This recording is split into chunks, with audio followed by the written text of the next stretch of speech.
কাহিনী শুরু হয় একদল সামুদ্রিক অনুসন্ধানকারীদের দিয়ে। দলটির নেতা সোফিয়া, দুঃসাহসী কিন্তু ভিতরে ভেতরে খুব আবেগী একজন মানুষ। তারা সবাই প্রশান্ত মহাসাগরের গভীরে একটি বিশাল আকৃতি মাদি শার্ককে লিলিস খুঁজছে। হঠাৎ তাদের সিস্টেমে অ্যালার্ট আসে। লিলিস খুব কাছেই। সঙ্গে সঙ্গে সোফিয়া সব ডাইভারকে নির্দেশ দেন, নিচে নামো, ওকে পিছন দিক থেকে কভার করো। ডাইভাররা লাফিয়ে পড়ে পানিতে। তাদের মধ্যে রয়েছে সোফিয়ার স্বামী ক্রিসও। পানির নিচে কিছু দূর এগোতেই তারা দেখতে পায় একটি মৃত ছোট তিমি মাছ। কেউই বুঝতে পারে না এটি কিভাবে মারা গেছে। ক্রিস কাছে গিয়ে দেখে তিমির শরীর জুড়ে শার্কের কামড়ের দাগ। ঠিক তখনই অন্ধকার পানি চিরে বেরিয়ে আসে কয়েকটি বিশাল মাদি শার্ক। তারা সবাই লিলিসের ছানারা। এবং হঠাৎ গভীর অন্ধকার ভেদ করে সামনে আসে লিলিস নিজে। সবাই অবাক হয়ে দেখে তার আকার আগের চেয়ে প্রায় দ্বিগুণ। 2 মাস আগেও তার দৈর্ঘ্য ছিল 3 মিটার, আর এখন 7 মিটার, মাত্র 2 মাসে। সোফিয়া ব্যাপারটা বুঝে বলে, ক্রিস, ওর স্যান্তেল নাও, জানতে হবে এত দ্রুত বাড়ছে কেন। ঝুঁকি নিয়ে ক্রিস সামনে এগোয়, কিন্তু লিলিস হিংস্রভাবে আক্রমণ করে। অন্ধকারে মুহূর্তেই সংযোগ বিচ্ছিন্ন হয়ে যায়। সোফিয়ার গলা শুকিয়ে আসে। সে বুঝতে পারে কিছু একটা ভয়ঙ্কর ঘটনা ঘটেছে। আর দেরি না করে নিজেই পানিতে নেমে পড়ে। গভীরে নেমেই তার চোখে পড়ে ক্রিসের কাটা হাত। তার নিঃশ্বাস থমকে যায়। আর কোনো ডাইভারের চিহ্ন নেই। সবাই শার্কের খাদ্য হয়ে গেছে। কিন্তু ভেঙে পড়লেও হাল ছাড়ে না সোফিয়া। সে দৃঢ় প্রতিজ্ঞা করে লিলিসের স্যাম্পেল সে নিয়েই ছাড়া দেয়। লিলিসের কাছে যেতেই সে হিংস্র আক্রমণের মুখে পড়ে। সৌভাগ্যক্রমে সোফিয়া একটি জালে আটকে পালিয়ে বাঁচে। কিন্তু লিলিস সেই জাল টেনে তাকে আরও গভীরে নিয়ে যায়। অবশেষে সে জাল থেকে বেরোতে সক্ষম হয়, কিন্তু মানসিকভাবে সম্পূর্ণ ভেঙে পড়ে। এরপর কেটে যায় 3 বছর। দৃশ্য বদলে যায়। প্যারিস। সেন নদীতে 2 কিশোর মাছ ধরছিল। হঠাৎ তাদের জালে উঠে আসে একটি বোমা। পুলিশ আসে, আশ্বাস দেয় দ্বিতীয় বিশ্বযুদ্ধের সময় নদীতে এসব মিসাইল রাখা ছিল, তাই ভয় নেই। এদিকে হুয়েল কনজারভেশন সেন্টারে এখন সোফিয়া কাজ করে। শার্ক নিয়ে গবেষণা সে অনেক আগেই ছেড়ে দিয়েছে, কারণ সেই অতীত তাকে তাড়া করে। লেকচার দিতে দিতে সে অনুভব করে কিছু ছাত্র তাকে বিদ্রূপ করছে। তার স্বামীর মৃত্যু নিয়ে বাজে মন্তব্যে সে কেঁদে ফেলে লেকচার ছেড়ে বেরিয়ে আসে। তখন একটি মেয়ে, নোরা, দৌড়ে এসে তাকে থামায়। নোরা বলে, আমি আপনার সবচেয়ে বড় ফ্যান। আপনার সমস্ত গবেষণা আমি ফলো করি, বিশেষ করে লিলিসের ওপর। সোফিয়া শুষ্ক গলায় বলে, ওসব দিন আর স্মরণ করিও না, আমার সহ্য হয় না।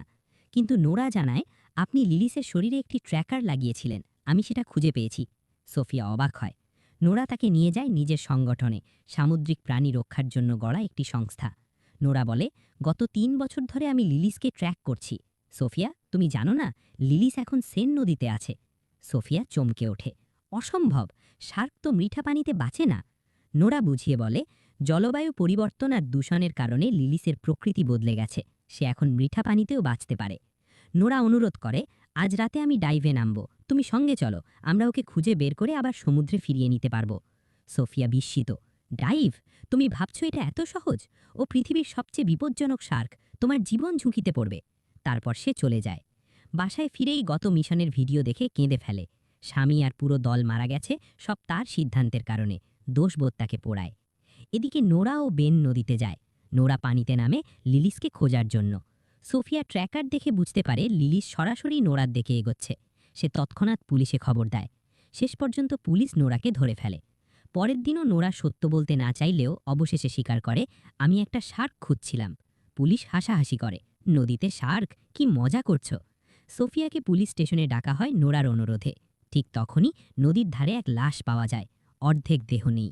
প্রচণ্ড ভয় পায় সবাই। সোফিয়া নিশ্চিত এটা লিলিসের কাজ। সোফিয়া পুলিশকে সব জানায়। লিলিস হঠাৎ বিশাল হয়ে উঠছে, বিপজ্জনক, তাকে সমুদ্রে ফেরানো ছাড়া উপায় নেই। কিন্তু নোরা ভাবে তারা শার্কটাকে মারবে। নোরা সিদ্ধান্ত নেয় সে নিজেই লিলিসকে বাঁচাবে। এরপর শুরু হয় বিশৃঙ্খলা। ট্র্যাকার নোরা হ্যাক করায় ডাইভারদের মিশন নষ্ট হয়ে যায়। পুলিশ সোফিয়াকে সন্দেহ করে। সোফিয়া বুঝে যায় সব নোরার কাজ। রাতে পুলিশ নদী বন্ধ করতে চাইলেও মেয়র তা অস্বীকার করে, কারণ কয়েকদিনের মধ্যেই নদীতে অনুষ্ঠিত হবে সবচেয়ে বড় সুইমিং রেস। $1 বিলিয়ন খরচ, বাতিল করা যাবে না। নোরা মিনওয়াইল সোশ্যাল মিডিয়ায় ভাইরাল ভিডিও ছাড়ে। মানুষকে আহ্বান করে, লিলিসকে বাঁচাও। শত শত তরুণ তরুণী তার সাথে যোগ দেয়। একদিকে সোফিয়া মেয়রকে বোঝানোর চেষ্টা করে, রেস বন্ধ করো, লোকজন মারা যাবে। কিন্তু মেয়র টাকা আর ইভেন্ট নিয়ে বেশি ভাবে। অবশেষে সে আদেশ দেয়, শার্ককে মেরে ফেলো। সোফিয়া রাজি হয় না। তাই একটি প্ল্যান করে, অতিসনক তরঙ্গে শার্ককে অচেতন করে সমুদ্রে পাঠাবে। কিন্তু বেন এসে জানায় নোরা লিলিসকে আজ রাতেই সমুদ্রের দিকে নিয়ে যেতে যাচ্ছে, গোপনে, বিপজ্জনক সিওয়েজ এলাকায়। সোফিয়া ছুটে যায় তাকে বাঁচাতে। সিওয়েজ এলাকায় নোরা ডাইভে নেমে প্রমাণ করতে চায় শার্ক কাউকে মারে না। ঠিক তখনই দেখা যায় লিলিসের একটি ছোট বাচ্চা। নোরা আনন্দে তার কাছে যায়, স্পর্শ করে। সোফিয়া চিৎকার করে, ওর কাছে যেও না, ও লিলিসের বাচ্চা। হঠাৎ ছোট শার্কটি আক্রমণ করে। নোরা মুহূর্তেই গিলে ফেলা হয়। ব্যাপারটা ছড়িয়ে পড়ে, চারদিকে আতঙ্ক। সংকীর্ণ সিওয়েজে বহু তরুণ পানিতে পড়ে যায়। লিলিস ও তার ছোট শার্ক সবার ওপর ঝাঁপিয়ে পড়ে। পানি রক্তে লাল হয়ে যায়, শরীরের টুকরো ভাসতে থাকে। সোফিয়া স্তব্ধ। 23 জনের মৃত্যু। তার চোখ দিয়ে অশ্রু গড়ায়। স্বামীর মৃত্যু, দল হারানো, সব স্মৃতি ফিরে আসে।